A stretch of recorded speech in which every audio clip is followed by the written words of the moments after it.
జై శ్రీమన్నారాయణ. జ్ఞానానందవయం దేవం నిర్మలాస్ఫటికాకృతిం ఆధారం సర్వవిద్యానాం హయగ్రీవోపాస్మహే. ఆపదాపహర్తారం ధాతారం సర్వసంపదాం లోకాభిరామం శ్రీరామం భూయో భూయో నమామ్యం. మనము ఈ వీడియోలో సెప్టెంబర్ నెల ద్వాదశ రాశుల వారి యొక్క ఫలితాల గురించి మనం తెలుసుకుందాం.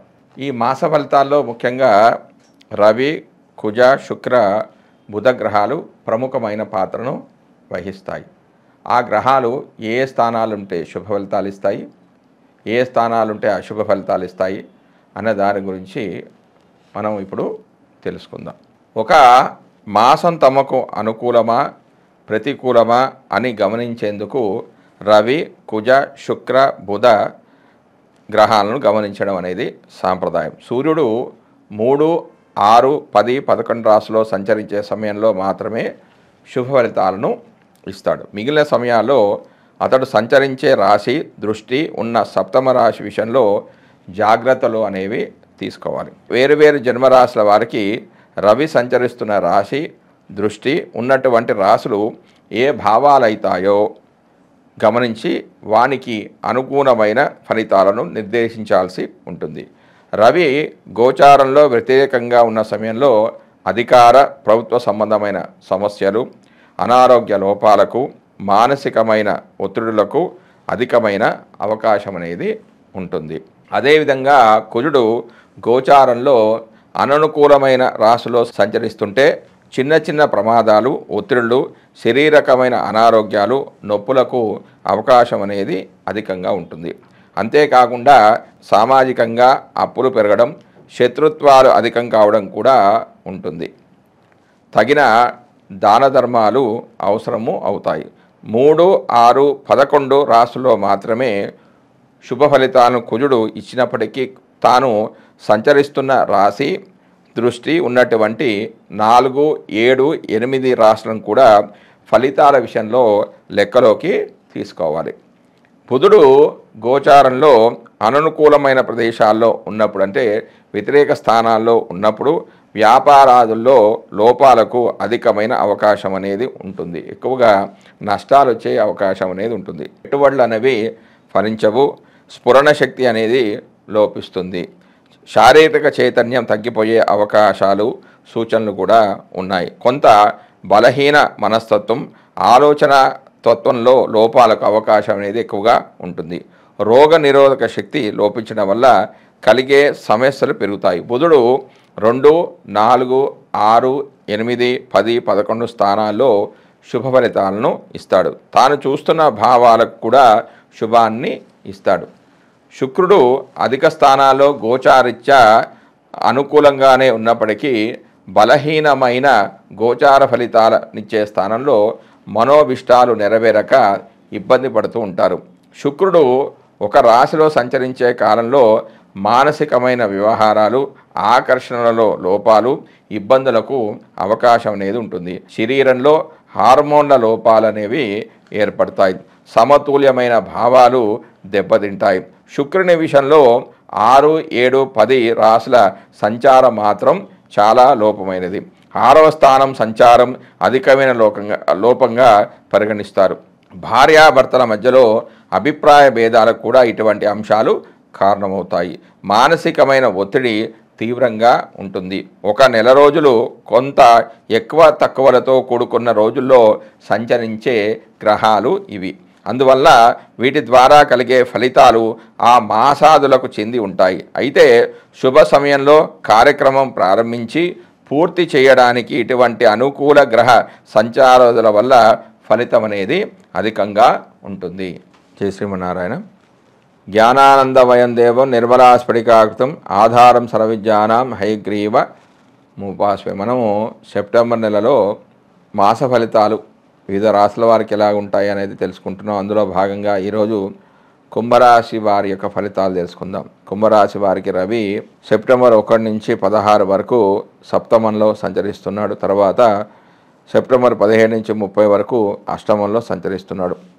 7, 8 రాశులలో సంచారం చెడు ఫలితాలనే ఇస్తుంది. ఎక్కువగా గొడవలు, ఆటంకాలు ఏర్పడతాయి, ఎదురు దెబ్బలు ఉంటాయి. కలత్రంతో సర్దుబాటు అనేది ఉండవు, ఇంట కాలు అనేది నిలవదు, జీర్ణకోశ వ్యాధులు ఉంటాయి, విభిన్న మార్గాల్లో బాధలు అనేవి ఉంటాయి, వృత్తి వ్యాపారాల్లో చెడు అనుభవాలు అనేవి ఏర్పడతాయి, అనవసరమైన గొడవలు, శత్రుత్వం అనేది ఉంటుంది, నిరుత్సాహం అనేది ఉంటుంది, అధికారులతో భార్యతో విరోధాలు అనేవి ఎక్కువ ఏర్పడతాయి, సంతానానికి చెడు కలుగుతుంది. ఇలాంటి చెడు ఫలితాలు అనేవి ఉంటాయి. ఇందులో కేవలం 20% మాత్రమే చెడు ఫలితాలు పొందే అవకాశం ఉంది. ఎందుకంటే ఈ స్థానంలో రవి సువర్ణమూర్తిగా అంటే బంగారమూర్తిగా ఉంటున్నాడు. పాపగ్రహం సువర్ణమూర్తిగా ఉంటే ఆ ఫలితాలు అనేవి చాలా తక్కువగా ఉంటాయి. తర్వాత కుజుడు యొక్క ఫలితాలు. కుంభరాశి వారికి కుజుడు ఈ నెల మొత్తం కూడా 5వ రాశిలో సంచారం చేస్తున్నాడు. 5వ రాశిలో సంచరించే కాలంలో మనస్సు అనేది సరిగా పనిచేయకపోవడం, అంటే మంచి ఆలోచనలు, పంచం అనేది మంత్రానికి, సంతానానికి సంబంధించింది, ఆలోచనలకు సంబంధించిన స్థానం కాబట్టి మనసు అనేది సరిగా ఉండదు, ఆలోచనలు అనేవి సరిగా ఉండవు, చిన్న చిన్న విషయాలకు కూడా అధికంగా కోపించుకోవలసి ఉంటుంది, ఇతరులతో విరోధం పెంచుకోవాల్సి ఉంటుంది, ధనాదాయం విషయంలో లోపం అనేది కనిపిస్తుంది, సంఘంలో గౌరవ మర్యాదలు లోపించవచ్చు, ఆరోగ్యంలో కొరత అనేది ఏర్పడుతుంది, ఆరోగ్యం బాగుండదు, ఖర్చు ఎక్కువగా ఉంటుంది, దొరికిందేదో తినవలసి ఉంటుంది. ఈ రాశిలో కుజుడు లోహమూర్తిగా అంటే ఇనుము మూర్తిగా ఉండడం చేత 50% చెడు ఫలితాలు జాతకుడు పొందే అవకాశం ఉంది. తర్వాత బుధుడు యొక్క ఫలితాలు. కుంభరాశి వారికి బుధుడు సెప్టెంబర్ 1 నుంచి 4 వరకు అంటే 4 రోజుల వరకు 6వ స్థానంలో సంచరిస్తున్నాడు. తర్వాత సెప్టెంబర్ 5 నుంచి 23 వరకు 7వ స్థానంలో సంచరిస్తున్నాడు. తర్వాత సెప్టెంబర్ 24 నుంచి 30 వరకు అంటే ఒక వారం రోజుల పాటు అష్టమంలో సంచరిస్తూ ఉన్నాడు. బుధుడు జన్మరాశి నుంచి 6వ రాశిలో సంచరించే కాలంలో శుభ ఫలితాలను ఇస్తాడు. అన్ని విధాలుగా సుఖశాంతులు ఉంటాయి, కోరినవన్నీ సమకూరుతాయి, వస్త్రాభరణ ప్రాప్తి, సేవక జనుల సహాయకము, ఉద్యోగ వృద్ధి అనే ఉంటుంది, ధైర్య సాహసాలు ప్రదర్శిస్తారు, కీర్తి ప్రతిష్టలు ఇమడింపజేసే రీతిలో నడుచుకుంటారు, విజయ పరంపరతో ధనాదాయం బాగుంటుంది. అయితే ఇందులో 75% శుభ ఫలితాలు పొందే అవకాశం ఉంది. అంటే కేవలం 4 రోజులు మాత్రమే, అంటే సెప్టెంబర్ 1 నుంచి 4 రోజులు మాత్రమే ఈ ఫలితాలు అనేవి ఉంటాయి. అందులో 3/4 లాభాలు పొందే అవకాశం ఉంది. దాని తర్వాత 7వ స్థానంలో సంచరించే సందర్భంలో కొంచెం గొడవలు అనేవి ఉంటాయి, సుఖశాంతుల కొరత అనేది ఏర్పడుతుంది. అంటే సప్తమం కలత్రం కాబట్టి వివాహానికి సంబంధించిన స్థానం కాబట్టి భార్యతో అంత అనుకూలత అనేది ఉండదు, బంధువర్గం నుంచి ద్వేషం అనేది ఉంటుంది. కాబట్టి భార్యాభర్తలకు ఈ స్థానం అనేది అంత మంచిది కాదని చెప్పాలి.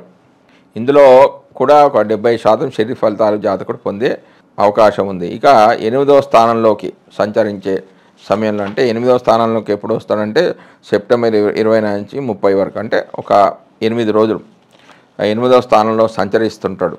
సంచరిస్తున్నప్పుడు కొంచెం శుభ ఫలితాలు అనేవి ఉంటాయి, లాభకరమైన దూర ప్రయాణాలు చేస్తారు. దూర ప్రయాణాలు చేయడం ద్వారా కొంచెం లాభం అనేది ఉంటుంది, ఉద్యోగ వృద్ధి అనేది కలుగుతుంది, భూమి భవనాలను అమ్మడం ద్వారా లాభం అనేది ఉంటుంది, మంచి ఆలోచన శక్తి అనేది ఉంటుంది, మానసికమైన శాంతిని వీరు కొంచెం పొందుతారు. ఇందులో 20% మాత్రమే శుభ ఫలితాలు ఉంటాయి. అంటే ఇందులో లోహమూర్తిగా సంచరిస్తూ ఉన్నాడు బుధుడు కాబట్టి. తర్వాత గురుడు యొక్క ఫలితాలు.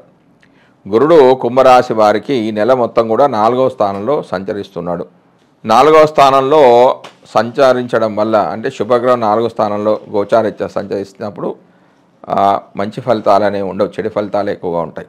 కష్ట నష్టాలు, గాయాలే కాకుండా ఆస్తి నష్టం కూడా జరిగే అవకాశం ఉంది. ఇంటా బయట మానసిక అశాంతి ఉంటుంది.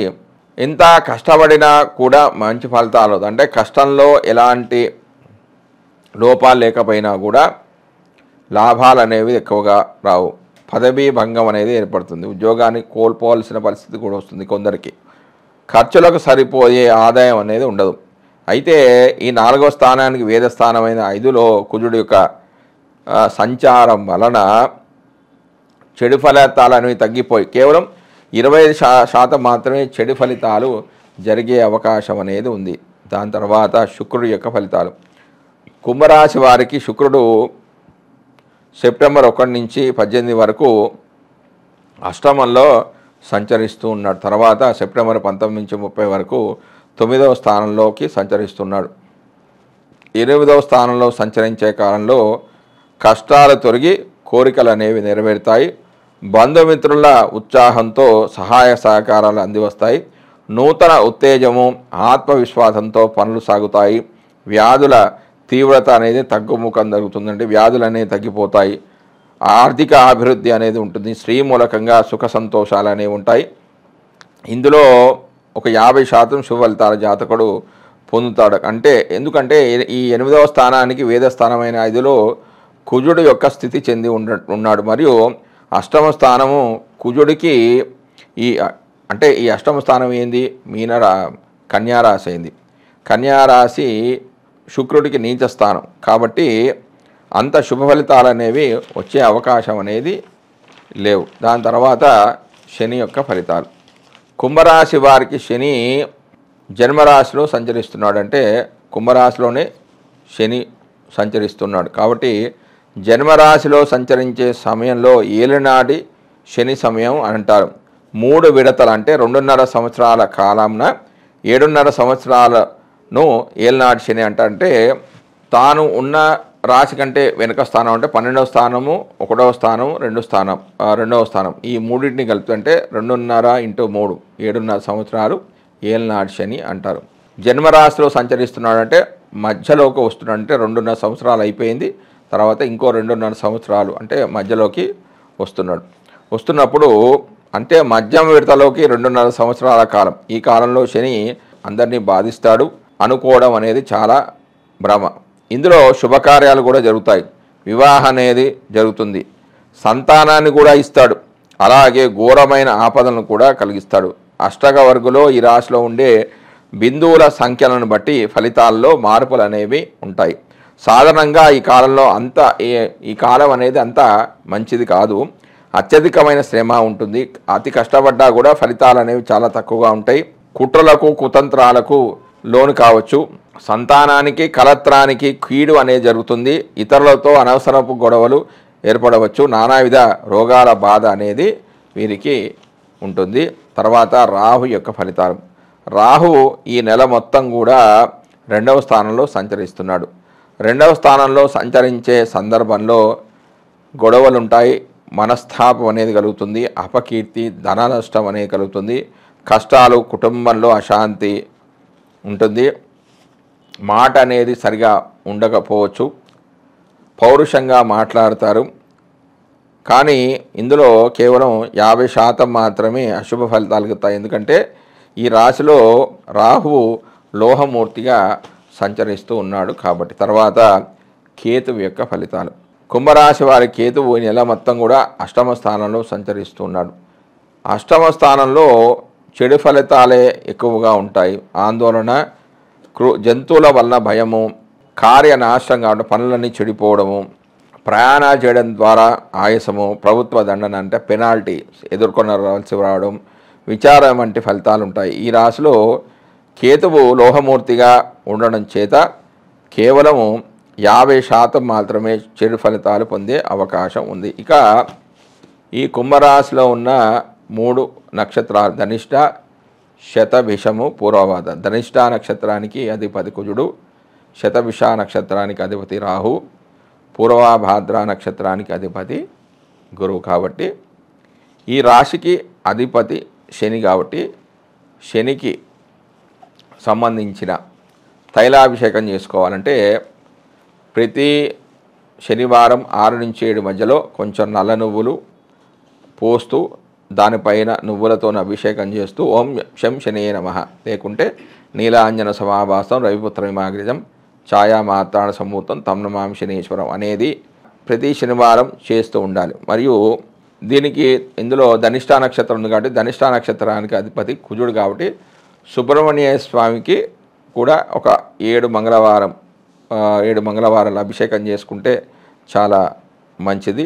ఆ యొక్క 7 మంగళవారం అభిషేకం చేసుకోవాలి. దాని తర్వాత ఇంకో నక్షత్రం శతభిషం. శతభిష నక్షత్రం ఏంటంటే రాహుకు సంబంధించింది కాబట్టి దుర్గా అష్టోత్తర నామావళి చేసుకున్నా కూడా చాలా మంచిది. మరియు వీళ్ళు చేయాల్సింది ఇంకో రెమెడీ అంటే రాహు శనిచ్చే ఫలితాలే రాహు ఇస్తాడు కాబట్టి శనివారం రోజున ఆంజనేయ స్వామి గుడిలో మినప వడలు చేసి భక్తులకు పంచిపెట్టడం ద్వారా రావు సంబంధించిన దోషాలన్నీ కూడా తొలగిపోతాయి. దాని తర్వాత ఇందులోనే ఇంకోటి ఏంటంటే పూర్వభాద్ర, ధనిష్ట, శతవిషం, పూర్వభాద్ర. పూర్వభాద్ర నక్షత్రం ఏమిటంటే గురువుకు సంబంధించింది కాబట్టి వీరు రాఘవేంద్ర స్వామికి పూజ చేసుకోవడం ద్వారా కానీ, దక్షిణామూర్తికి పూజ చేసుకోవడం ద్వారా కానీ ఈ పూర్వభద్ర నక్షత్ర జాతకులకు మంచి ఫలితాలు ఉంటాయి. అంటే రాష్ట్రాధిపతి మరియు నక్షత్రాధిపతి ఈ రెండింటికి కూడా వీరు రెమెడీస్ చేసుకున్నట్లయితే వీరికి వారికి అనుకున్న కోరికలన్నీ కూడా నెరవేరుతాయి, శుభ ఫలితాలు అనేవి కలుగుతాయి. జై శ్రీమన్నారాయణ.